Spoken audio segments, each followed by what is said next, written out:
Si je te montre ça, Ubisoft, Assassin's Creed, comment tu fais pour découvrir les zones? Tu montes en haut d'un clocher, tu prends de la hauteur, hop, tu scannes la zone. Zelda, tu fais comment? For sure. Non, on va pas me dire que la mécanique de Zelda est sortie avant celle d'Assassin's Creed quand même. On va pas avoir le culot de me dire ça non plus. Parce que visiblement, Nintendo aime énormément Ubisoft au point de reprendre des mécaniques de leur jeu pour les mettre dans Zelda. Mais ça choque personne, parce que c'est Nintendo. Là, dans ce jeu-là, dans la mécanique de base d'Assassin's Creed, pour découvrir une zone, tu dois monter sur les zones les plus hautes et faire une action pour découvrir la zone.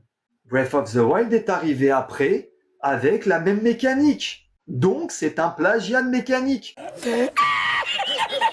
Je parle de mécanique propre à un jeu qui fait son essence, l'essence même d'Assassin's Creed, c'est la découverte d'un monde ouvert à travers justement cette possibilité de découvrir la zone en montant en haut des clochers. Je te rappelle qu'à la base Zelda, son essence même, c'est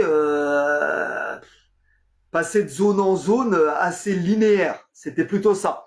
Non, ce n'est pas du plagiat, mais plutôt une inspiration majeure et une évolution d'un code de conception devenu un standard de l'industrie du jeu vidéo.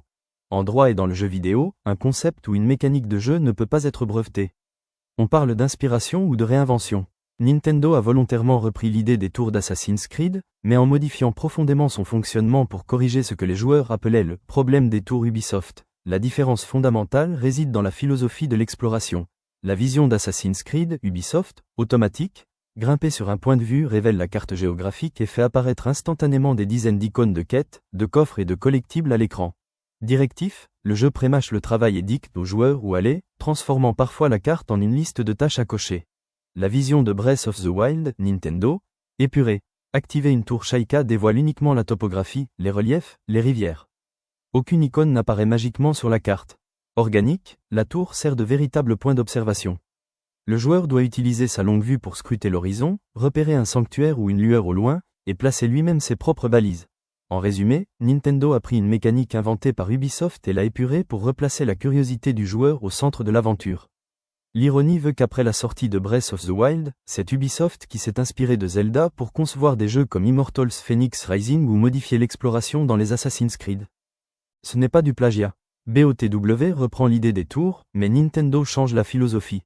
Ubisoft révèle des objectifs, Zelda révèle surtout le terrain et pousse le joueur à observer lui-même.